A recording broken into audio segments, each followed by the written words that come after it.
نے جان بوجھ کر کے ایک وقت کی نماز کو چھوڑا ہے اس کا نام جہنم کے دروازے پہ لکھ دیا جائے گا۔ حقیقت میں پیارے، ہوش کے ناخن لو، ہوش میں آ جاؤ۔ یہ دنیا کے اندر رہنا ہے، یہ دنیا فانی ہے، چند دن کی زندگی ہے، پھر مر کر کے ہم کو جانا ہے، اپنے آقا کو منہ دکھانا ہے اور رب کی بارگاہ میں ہم کو پھر اٹھنا ہے۔ حقیقت میں یہ دنیا پریکٹیکل ہے، ہم پریکٹیکل کے لیے دنیا میں آئے ہیں، یہ معلوم متا کمانے کے لیے نہیں آئے ہیں۔ حقیقت میں دنیا کے اندر اللہ نے اگر زندگی بخشی ہے تو اس بنیاد پر بخشی ہے کہ تم جاؤ، تم پر نماز فرض ہے، تم نمازوں کو ان کے وقتوں پہ ادا کرو۔ اگر زکات دینے والے ہو جاؤ تو زکات ادا کرو، حج کرنے والے ہو جاؤ تو حج ادا کرو۔ میرے آقا فرماتے ہیں دنیا ایک پریکٹیکل ہے، اور پریکٹیکل میں جو یعنی اس امتحان میں جو کامیاب ہو گیا اس کی قبر کی منزلیں بھی آسان ہو جائے گی، اس کی حشر کی منزلیں بھی آسان ہو جائے گی۔ تو دنیا کے معلوم متا میں پھنسا، تو دنیا کے چکر میں پھنسا، تو دنیا کے آرائش میں پھنسا، تو دنیا کے اندر آنے کے بعد میں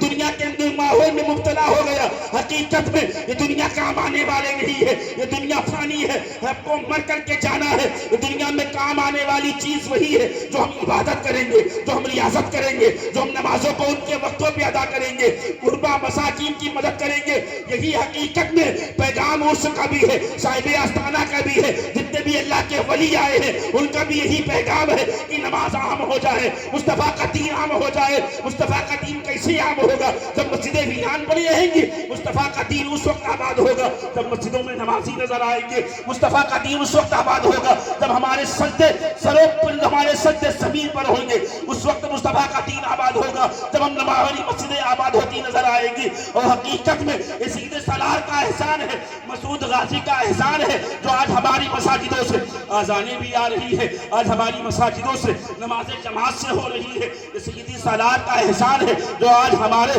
مساجدوں سے آذانیں بھی آ رہی ہے، ہماری خانقاہیں سلامت ہے، ہمارے مدارس بھی سلامت ہے۔ اگر سیدی سالار نہ ہوتے، ان کا پیغام کیا تھا؟ سیدی سالار جانتے ہیں کون ہے؟ سلطان سبکتگین کے نواسے ہیں، محمود کردوی کے بھانجے ہیں، یعنی بادشاہیت ان کے گھرانے میں تھی۔ بادشاہیت کو ٹھوکر مار کر کے سلطان الشہداء سیدی سالار مسعود غازی ہندوستان کی سرزمین یعنی بہرائچ شریف میں آ کر کے دین متین کے لیے، اسی نماز کے لیے، اسی روزہ کے لیے، اسی قرآن کے لیے اور اسی حج و زکات کے لیے، تاکہ لوگ جان جائیں کہ سیدھا راستہ کون سا ہے، اہدنا الصراط المستقیم پہ چلنے والا راستہ کون سا ہے، صحیح غلط کی تمیز ہو جائے، حرام حلال کی تمیز ہو جائے۔